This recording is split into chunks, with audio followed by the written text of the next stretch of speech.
prison. Mais il faut que des gens soient très vigilants et tirent les leçons de tout ça. Nous, on est passé par des moments très difficiles, très chauds. Ouais les gars, j'espère que vous allez bien. C'est encore moi, Renato, le prince. Et bienvenue en Cosmo chaîne YouTube. Comme ça, c'est bon, il faut le libérer. Il faut s'en fout. Il dort, il voyage, il baise, il mange, il s'en fout. Son propre frère de sang est en prison. Vous êtes qui? Son propre frère de sang est en prison. Celui avec qui ils ont organisé le coup d'État, ils ont pris le pouvoir en 2005. Ils ont massacré les gens. Il y a eu des disputes sur l'héritage familial. Ils ont créé une situation qu'ils ont baptisé coup d'État. Ils l'ont liquidé, ils l'ont envoyé en prison. C'est son propre frère. Son propre frère. Même père. Plusieurs chefs d'État sont venus le voir pour lui demander de le libérer. Plaider la cause de Bacha. Il n'a jamais bougé. Il était même malade, il ne voulait pas le libérer. Donc c'est pas vous qui n'avez aucun lien de famille avec lui, qui l'embêtez quand il va mettre la main sur vous, qui va vous libérer. Ça c'est une bouteille d'eau. C'est une bouteille d'eau. Et prenons ça comme une bouteille de champagne. C'est des choses comme ça qui attirent les gens. Les gens qui n'ont jamais rien fait dans la vie, c'est des choses comme ça qui attirent les gens. Prenez ça comme du champagne. Donc, une champagne, il y a une coque de protection, ou du vin. L'une des méthodes les plus faciles d'empoisonner des gens, sans que tu ne te rendes compte quand tu as empoisonné, parce que tu vas dire, je vais manger chez personne, moi-même, on m'a donné quelque chose que j'ai bu. On prend une aiguille, on injecte du poison dans la coque du vin ou du champagne. Dans la coque. Tu ne verras rien, parce que si on prend une aiguille et qu'on injecte du poison dedans, tu ne peux pas voir ça.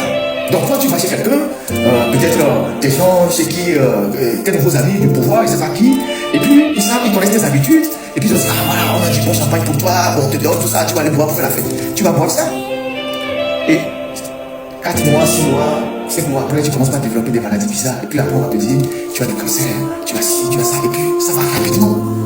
Ça va rapidement. Donc, il faut faire très attention. C'est des gens qui ne pardonnent pas.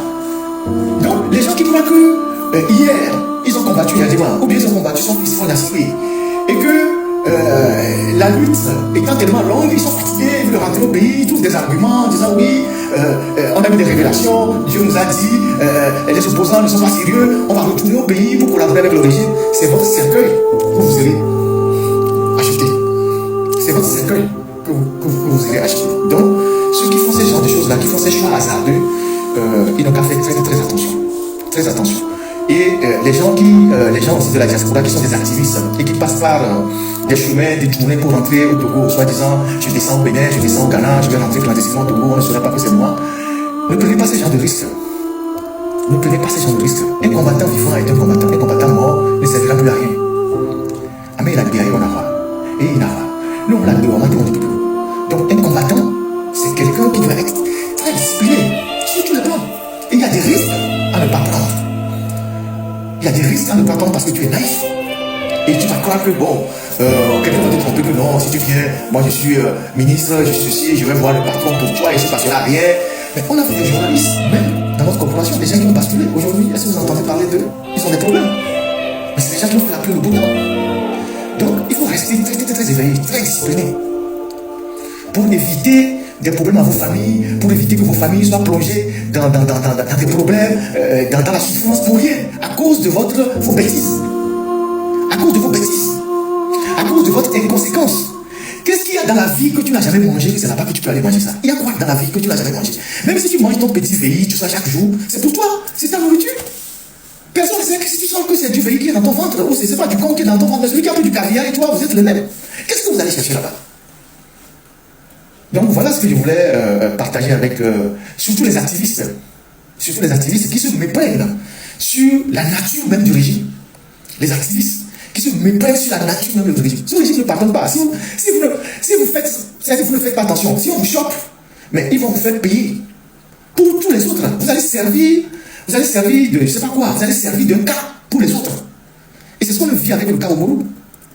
C'est ce qu'on vit avec le cas Omolou. Et quand je parle de lui, je pense à tous ceux qui sont en prison, comme je le fais toujours, la famille Agba, les gars de Tigre Révolution, et puis Agbe Norvévi Godwin, qui a été arrêté il y a quelques jours. On ne sait pas pour le moment ce qui lui est vraiment reproché. Les gens parlent d'un poème qu'il aurait écrit.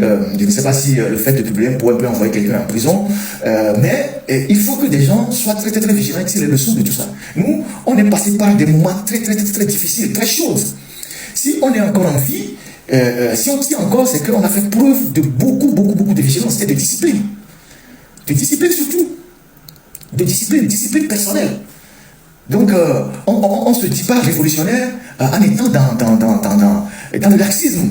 Dans le laxisme. Tu es dans les femmes, tu es dans la belle vie, tu es ici, ils vont te liquider tout de suite. Il ne faut pas perdre de vue que c'est un régime de 50 ans.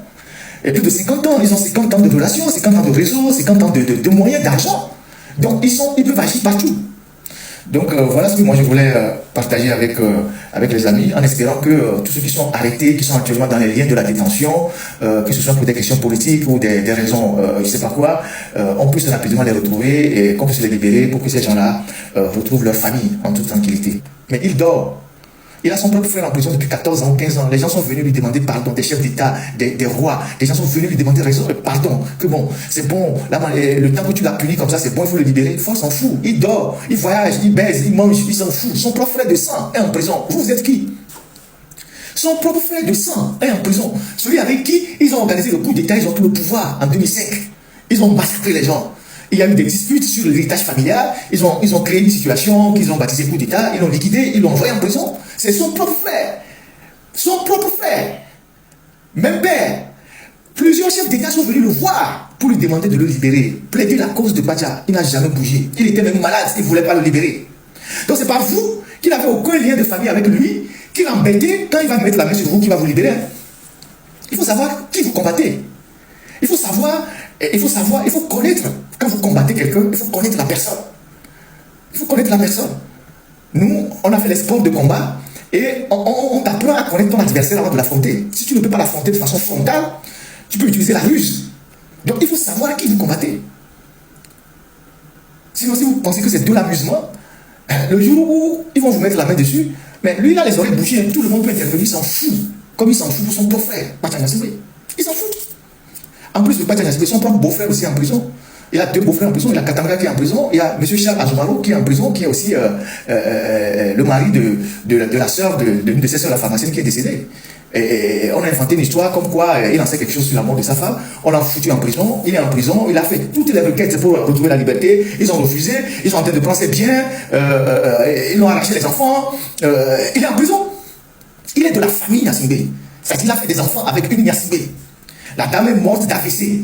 Mais ils ont trouvé que le monsieur, ils ont inventé l'histoire parce que après la mort de la dame, il y a des histoires d'héritage. Ils ont dit non, que le monsieur n'avait pas prêté vraiment attention, que la dame a fait une crise, il a fait quoi, donc c'est lui. Ils l'ont foutu en prison. Et des consignes sont données au juge, au procureur pour le garder depuis longtemps en prison.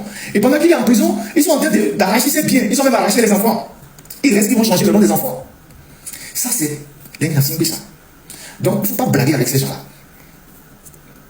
Il ne faut pas blaguer avec ces gens. Ceux qui s'amusent parfois, ils prennent le risque, ils disent ah ouais, moi je suis devenu un partisan de Faure, hier je le critiquais, aujourd'hui je suis devenu son partisan. Ils ne vont pas vous pardonner, ils ne vont pas vous louper. Donc il faut faire très attention. Vous parlez de rituels.